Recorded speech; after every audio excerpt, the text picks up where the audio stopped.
কাজটা ভাই খেটে খুঁটে তোমায় তুলে দিতেই হবে, বললেন বড় শরিক জনসন। 20 তারিখের মধ্যে ওই মোটা মোটা 20টা লেজার? ছোট শরিক বার্টনের কণ্ঠে হতাশার সুর। সময়টা বড়ই অল্প যে স্যার। হ্যাঁ, কিন্তু উপায় কি বলো, কোর্ট তো আর সময় দিল না। খাটো একটু, এই তো খাটবার বয়সে তোমার, ভবিষ্যৎ গড়ে তোলবার সময় তো এটা। জনসনের কথার সুস্পষ্ট ইঙ্গিত এই যে উক্ত 20টা মোটা মোটা লেজারের ভেতর থেকে আদার্সপান ব্যুরোর জালিয়াতির অকাট্য প্রমাণ যদি বার্টন খুঁজে বার করতে না পারে, এ কোম্পানিতে তার আর বিশেষ কিছু উন্নতির আশা থাকবে না। হোয়াইট অ্যান্ড আদার্সপান খুব জোর ব্যবসা চলছিল ওদের। হঠাৎ এই কয়েক বছরের মধ্যেই সব আলো নিভে গেল একে একে। ব্যবসা গুটিয়ে ফেলবার তোড়জোড় চলছে, এমন সময় এক নগণ্য অংশীদার কোর্টে দিল নালিশ ঠুকে। তার বলার কথা এই যে ম্যানেজিং ডিরেক্টর আদার্সপান দেদার টাকা আত্মসাৎ করেছে কোম্পানির, সে কারণেই বর্তমানের এই ভগ্নদশা। কোর্ট থেকে তল্লাশ চালিয়ে সব হিসাবের খাতাই আটকে ফেলা হলো। এখন সেই সব ঘাঁটাঘাঁটি করে আদার্সপানের অপরাধের প্রমাণ যদি পাওয়া যায়, সাজা হবে বুড়োটার। আর তা যদি না পাওয়া যায়, তার খালাস কেউ খণ্ডাতে পারবে না। জনসন অ্যান্ড জনসন এরা হলো বনেদি চার্টার্ড অ্যাকাউন্টেন্ট। এদের ওপরে রিপোর্ট দেবার ভার চাপিয়েছে কোর্ট। দুই বড় কর্তা জনসনেরা দুই ভাই, দুজনেই আয়েশি লোক, বেশি খাটতে নারাজ বলেই হালে এই ছোকরা বার্টনকে টেনে নিয়েছেন 2 আনার অংশীদার করে। স্বভাবতই এই হিমালয় প্রমাণ বোঝা তারা ওর ঘাড়েই চাপালেন। কাজটা যে কি প্রকাণ্ড তা অনুধাবন করার সঙ্গে সঙ্গেই হৃদকম্প শুরু হলো বার্টনের। 20খানা ইয়া মোটা খাতা, সময় মাত্র 15 দিন। প্রত্যেকটা খাতার প্রতি পৃষ্ঠার প্রতিটা অঙ্ক তাকে দেখতে হবে, মেলাতে হবে, সঙ্গতি অসঙ্গতি বিচার করতে হবে, তারপর যোগ দিতে হবে। ওহ, এমন জানলে সে অ্যাকাউন্টেন্ট হতো কিনা সন্দেহ আছে। যা হোক, হয়ে যখন বসেছে তখন কার্যকালে পৃষ্ঠ প্রদর্শন করা তো আর চলে না।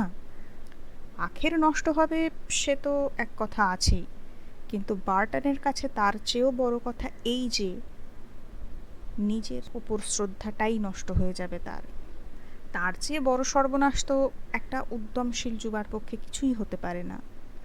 অতএব 20টা লেজার গাড়িতে চাপিয়ে সে নিজের ফ্ল্যাটে নিয়ে এলো। টেবিলের নিচে সারিবন্দি করে তাদের সাজিয়ে রেখে 1 নম্বর খাতাকে তুলে দিল টেবিলে। আরম্ভ হয়ে গেল প্রাণপণ সংগ্রাম। পেরে উঠলাম না বলে লোক হাসাবে না বার্টন। যাক প্রাণ, ফার্মের মান সে রাখবে। এ যেন একরকম মৃগয়া। 20খানা লেজারের নিবিড় জঙ্গলে কোনখানে সে ধূর্ত শিকার ঘাপটি মেরে লুকিয়ে আছে, বার করতে হবে খুঁজে খুঁজে। কাজে যতই ডুবে যায় বার্টন, ততই বেড়ে ওঠে তার উত্তেজনা।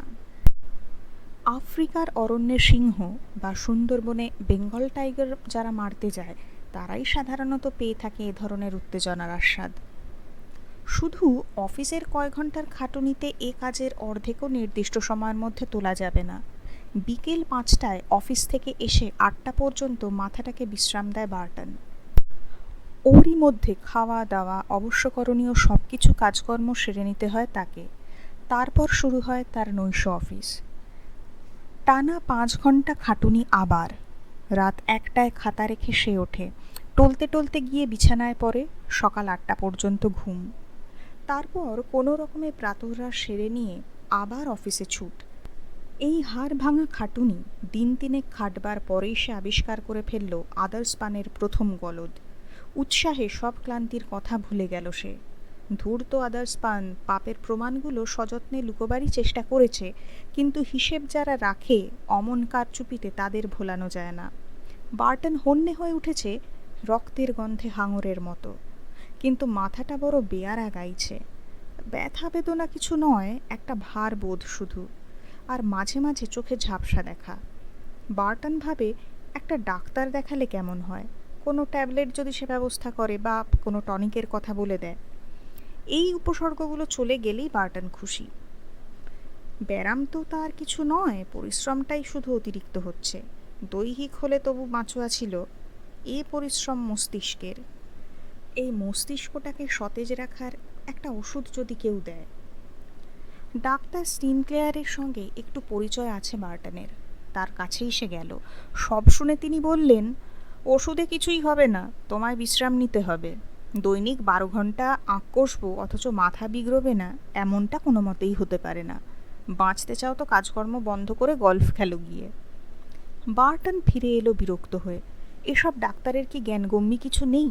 20খানা লেজার তন্ন তন্ন করে পরীক্ষা করার ভার নিয়ে সে বসে আছে, আর তাকে দিচ্ছে কিনা বিশ্রাম করার ব্যবস্থা। তাহলে তো বাঘের তাড়া খেয়ে যে লোক প্রাণপণে ছুটছে তাকে ওরা বলতে পারে, বাপু হে, তোমার এখন যা দরকার তা হলো পরিপূর্ণ বিশ্রাম, আর ছুটলে তোমার হার্ট বন্ধ হয়ে যাবে। ওষুধের চিন্তা বিসর্জন দিয়ে সে অতঃপর বীর বিক্রমে কাজে ঝাঁপিয়ে পড়ল আবার। 2খানা লেজার সে দেখে ফেলেছে। আদার্সপানের কারচুপি একটা একটা করে ধরা পড়ছে তার চোখে। সযত্নে সে নোট নিচ্ছে সেসবের। এসবের উপরে ভিত্তি করেই তো রিপোর্ট লিখতে হবে তাকে। 3খানা লেজার শেষ হলো যেদিন, আবার ডাক্তার সিনক্লেয়ারের কাছে যেতে হলো বার্টনকে। ঘোর অনিচ্ছা সত্ত্বেও যেতে হলো। মাথা খাড়া করে বসতে পারছে না আর। চোখ মুছতে হচ্ছে মুহুর্মুহু। একটা কিছু ব্যবস্থা করো হে ডাক্তার, দোহাই তোমার। কিছু ওষুধ ডাক্তার দিলেন বটে, কিন্তু আগের চাইতেও কঠোর সতর্কবাণী উচ্চারণ করে বিদায় দিলেন ওকে। এভাবে চালালে তুমি কিন্তু পাগল হয়ে যাবে বলে দিচ্ছি। বার্টন জবাব দিয়ে এলো, হই পাগল হব, কাজটা আমাকে তুলতেই হবে 20 তারিখের আগে। সে তারিখের আগে যদি পাগল না হই আমি তাহলেই খুশি। যথারীতি 8টার সময় এসে টেবিলে বসেছে বার্টন। ঘন্টার পর ঘন্টা কাজ করে চলেছে। রাত 12টা নাগাদ মাথার ভেতরে কি যেন দাপাদাপি শুরু হয়ে গেল। কিছুতেই সোজা হয়ে বসে থাকতে না পেরে সে চেয়ারের ডান দিকে কাত হয়ে সেই দিকেই মুখ ফেরালো। ডান দিকে দেয়ালের গায়ে আরেকখানা টেবিল। নানা টুকিটাকি জিনিসই আছে তাতে, কিন্তু দেখবার মতো বস্তু একটাই। সেটা হচ্ছে এক মস্ত বড় আয়না। যথেষ্ট সুন্দর দেখতে সেই আয়নাটা। উঁচুতে 2 ফুটের বেশি নয়, কিন্তু চওড়াতে পুরো 3 ফুট। ফ্রেমটার উপর সেটাও অন্তত 3 ইঞ্চির মতো চওড়া হবে। কিন্তু আয়নাখানার বৈশিষ্ট্য হলো ওর কাঁচ। দেখলেই মনে হবে কাঁচখানা বুঝি বাইরের দিকে ঠেলে বেরোতে চাইছে। তার জন্যই বোধহয় এ কাঁচের প্রতিফলন ক্ষমতা খুব বেশি। কোনো আধুনিক আয়নার কাঁচে এমন পরিষ্কারভাবে কোনো ছবি ফুটে উঠতে বার্টন তো দেখেনি। এই আয়না যে প্রাচীনকালের এটা নিলামওয়ালারাও বলে দিয়েছিল। অবশ্য নিলাম ডাকতে বার্টন যায়নি, গিয়েছিল ওর এক বন্ধু, কিনে এনে বার্টনকে এটা দেয়। আয়নার প্রয়োজনে নয়, বন্ধুর উপহার হিসাবেই বার্টন ওটাকে নিজের বসার ঘরে ঠাঁই দিয়েছে। রাত্রে আলো জ্বাললে যে জিনিসটার ছায়া স্বভাবতই এসে পড়ে এই আয়নায়, তা হলো জানলার পর্দা। কিন্তু আজ ক্লান্ত অবসাদগ্রস্ত মস্তিষ্ককে 2 মিনিট একটু জিরিয়ে নেবার সুযোগ দেবে বলে ডান দিকে কাত হয়ে যখন বার্টন ঘুরে বসেছে, তখন আয়নার দিকে তাকিয়ে সবিস্ময়ে সে লক্ষ্য করল যে পর্দার ছায়া আজ পড়েনি ওর ওপর। পড়েনি বলে যে কাঁচ একেবারে পরিষ্কার তাও তো নয়। কি যেন ধোঁয়ার মতো কুণ্ডলি পাকিয়ে পাকিয়ে ঘুরছে আয়নার ভেতরে। হঠাৎ বার্টনের মনে হলো জানলার পর্দাতেই বুঝি আগুন লেগেছে। চট করে মুখটা ঘোরালো সেই দিকে, কিন্তু না তো, পর্দায় তো আগুন লাগেনি। তবে ও কিসের ধোঁয়া? ওই যে ঘুরছে আয়নার ভেতরে। খুবই আশ্চর্য ব্যাপার তো। বার্টনের একবার সন্দেহ হলো যে সব জিনিসটাই তার দৃষ্টি বিভ্রম। ধোঁয়া আয়নায় নয়, ধোঁয়া তার মাথার ভেতরে। কিন্তু সে অনুমানও তো সত্য বলে ধারণা করা যাচ্ছে না। ধোঁয়াগুলো সারা আয়নায় ছড়িয়েছিল, ক্রমে এক জায়গায় কেন্দ্রীভূত হতে থাকলো। না, একটা নয়, 2টো জায়গায়, খুব কাছাকাছি 2টো জায়গায়। ক্রমে আকার নিতে লাগলো সেই 2 জায়গার জমাট বাঁধা ধোঁয়া। কি জিনিস ও দুটো? চোখ। হ্যাঁ, চোখই বটে। 2টো চোখ, ডাগর ডাগর কালো কালো 2টো চোখ। সে চোখের পাতা কি ভারী, কি সূক্ষ্ম সুবঙ্কিম 2টি ভ্রু তাদের উপরে। আর কপাল, কপালটা এত উঁচু যে বেমানান বলেই মনে হতে পারত যদি মুখখানা নারী মুখ বলে নিঃসন্দেহ হওয়া যেত। কিন্তু ছবিটা আবার ঝাপসা হয়ে আসে যে। ক্ষণিক বিশ্রামের ফলেই বার্টনের মস্তিষ্ক আবার সজীব সক্রিয় হয়ে উঠেছে। তার ফলেই অতীন্দ্রিয় অনুভূতির দ্বার গিয়েছে রুদ্ধ হয়ে। অন্তত তাছাড়া এর তো আর কোনো ব্যাখ্যা এই মুহূর্তে মনে এলো না বার্টনের। না, আয়নাতে কোনো কিছু চিহ্ন নেই আর ক্ষণপূর্বে সেই রহস্যময় আবির্ভাবের। মসৃণ চকচকে কাঁচে ওদিককার জানলার পর্দাটাই প্রতিফলিত হচ্ছে আবার। পরের দিন ডাক্তার সিনক্লেয়ারকে এই ব্যাপারটা জানানো দরকার বলে মনে করল বার্টন। তার অতিরিক্ত মানসিক শ্রমের সঙ্গে এই ম্যাজিক দেখার কোনো সম্পর্ক আবিষ্কার করেন কিনা ডাক্তার, এইটাই তার দেখবার জিনিস। ব্যাপারখানা শুনে ডাক্তার তো রীতিমতো চমৎকৃত। তিনি বার্টনের ফ্ল্যাটে চলেই এলেন রহস্যময় আয়নাটা দেখবার জন্য। সযত্ন পর্যবেক্ষণের ফলে আয়নার পেছন দিকে রূপোর ফ্রেমের ওপরে তিনি দুটো দাগ দেখতে পেলেন। একটি হলো ল্যাটিন ভাষায় 3টি শব্দ, স্যাঙ্ক, গুণচিহ্ন, প্যাল। অন্যটি বল্লমের ডগার মতো 3টি চিহ্ন। প্রথমটাতে বোঝায় পবিত্র প্রসাদ, অর্থাৎ পোপের প্রাসাদ, হলিরুড। দ্বিতীয়টা ফ্রান্সের রাজপ্রতীক 3টে লিলি। ডাক্তারকে এরপর দেখা গেল দোনামোনা। মাথার অসুখ সারাবার জন্য বার্টনের শ্রমবিরতি যে একান্ত আবশ্যক তা তিনি এখনও জোর দিয়েই বলে চলেছেন, কিন্তু তার ভাব দেখে বার্টনের সন্দেহ হলো এ পরামর্শ সে অগ্রাহ্য করলেই ডাক্তার খুশি হবেন। অবসন্ন মস্তিষ্কই অবাস্তব চিত্র দর্শনের অনুকূল। যে চিত্রের প্রথম রেখাপাত আজ বার্টন দেখেছে তার পরিণতি কী হয় জানবার জন্য ডাক্তারের অসীম আগ্রহ। ডাক্তারের কৌতূহল যাতে চরিতার্থ হবে সেই কাজই বার্টন করে যাচ্ছে, অর্থাৎ মস্তিষ্ককে খাটিয়ে যাচ্ছে অতিরিক্তের চেয়েও বেশি পরিশ্রমে। ডাক্তারের গরজে নয়, গরজটা তার নিজেরই। 20 তারিখ ঘনিয়ে এসেছে, লেজার এখনও 10খানাই বাকি। আদার্সপান ব্যুরোর কুকীর্তির প্রমাণ ইতিমধ্যেই সে ভুরি ভুরি পেয়েছে অবশ্য, কিন্তু তা বলে বাকি 10খানা বই তো না দেখে সে পারবে না। তন্ন তন্ন করে পরীক্ষা করতে হবে ওগুলিকেও।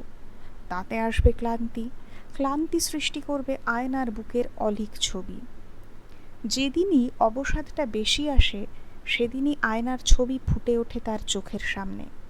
ক্রমেই সে ছবি বড় হচ্ছে, বিশদ বিচিত্র হচ্ছে নব নব অংশের যোজনায়। আগে ছিল একখানি মাত্র মুখ, এখন দেখা গিয়েছে অনেকগুলি। শুধু মুখ নয়, পরিপূর্ণ অবয়ব, বিচিত্র ভঙ্গিতে দাঁড়ানো, চমক লাগানো অভিনয় ব্যাপৃত। আগের মুখখানি নারী মুখ কিনা প্রথম রাতে সন্দেহ ছিল বার্টনের। সে সন্দেহ ঘুচে গিয়েছে। নারীরই মুখ নিশ্চয়ই, মহীয়সী কোনো নারীর। উঁচু কপাল তার মুখশ্রীকে শক্তি আর দৃঢ় প্রতিজ্ঞায় মণ্ডিত করেছে। মাথায় সোনালি চুলের ওপর রেশমি টুপি, তাতে মুক্তোর ঝালর লাগানো। কালো ভেলভেটের পোশাকের ওপর ঠিক বুকের গোড়ার দিকে একটা জলজলে হিরে, তার বসনাভ্যন্তরে সোনার একটা ক্রুশ। এই মূর্তির বাঁয়ে এক দীর্ঘদেহী সুবেশ পুরুষ দাঁড়িয়ে।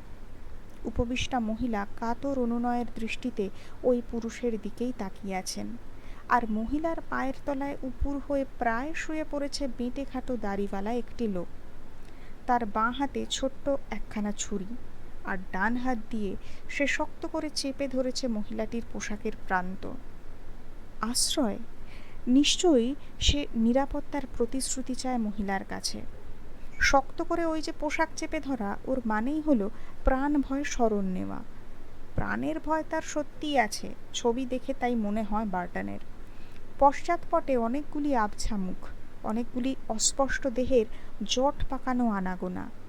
তাদের হাত যখন নড়ছে তখন বড় বড় ছোরা আর তরোয়াল দেখা যাচ্ছে তাতে। ব্যাপারটা যখন চূড়ান্ত পর্যায়ে পৌঁছলো 20 তারিখের আগের রাত্রে, প্রাণপণ করে শেষ করছে বার্টন তার কাজ। কিন্তু প্রাণ বুঝি সত্যিই যায়। মাথা তার ফেটে যেতে চাইছে, চোখ ফেটে রক্তই বা বুঝি বেরোয়। সে যে কেন অজ্ঞান হয়ে পড়ছে না এখনো, এই ভেবে নিজেই সে আশ্চর্য বোধ করছে। টেবিলের ওপর রিপোর্ট লেখা আছে। অফিসে খবর দেওয়া যেতে পারে। বার্টন যে অবস্থায় থাকুক, যে কেউ একজন এলেই রিপোর্ট নিয়ে যেতে পারবে। নিশ্চিন্ত এখন বার্টন। মহাপরীক্ষায় উত্তীর্ণ হয়েছে সে। পরে উন্মাদ হতে হয় যদি তো হবে, সে আশঙ্কা মাথায় নিয়েই সে মাথা খাটিয়েছে এত। যা হয় হবে, আজ তো নিশ্চিন্ত। নিশ্চিন্ত হয়ে সে এইবার আয়নার দিকে তাকালো। জলজল করছে আয়নাখানা, আলোর মালায় ঝলমল রঙ্গমঞ্চের মতো।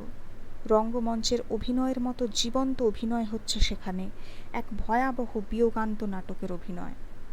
বার্টনের চোখের সামনেই একটা হত্যাকাণ্ড চলছে।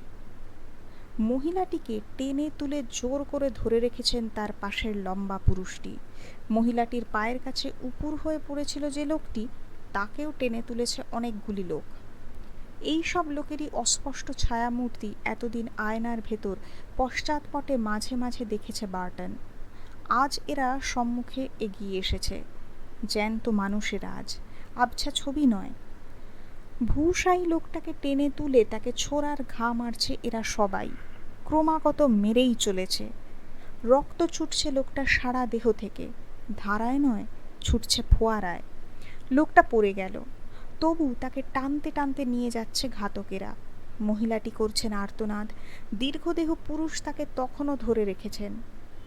আর কিছু দেখতে পেল না বার্টন। অজ্ঞান হয়ে সে চেয়ার থেকে পড়ে গেল। জ্ঞান হলো আরও কয়েকদিন পরে ডাক্তার সিনক্লেয়ারের নার্সিংহোমে। আরও কয়েকদিন পরে সে ডাক্তারকে বলল তার শেষ রজনীর অভিজ্ঞতার কথা। আরও কয়েকদিন সে ওইভাবেই থাকে ডাক্তারের হাসপাতালে। ডাক্তার এসে একদিন বললেন, ও সম্বন্ধে কিছু পড়াশোনা করেছি আমি, বুঝলে। রূপোর আয়নাটা স্কট রানী মেরির ছিল একদিন, থাকতো তারই ঘরে। সেই ঘরেই তার প্রিয় পারিষদ রিজিওকে হত্যা করে স্কটল্যান্ডের ব্যারনরা। আয়নায় সেই সব ছবি ধরা পড়ে। সে ছবি ভৌতিক আয়না এখনো বুকে ধরে রেখেছে, মাঝে মাঝে কাউকে হয়তো দেখায়। ছবির মহিলাটিই হলো রানী মেরি, আর তার পাশের দীর্ঘদেহ পুরুষটি লর্ড ডানলি, রানীর স্বামী।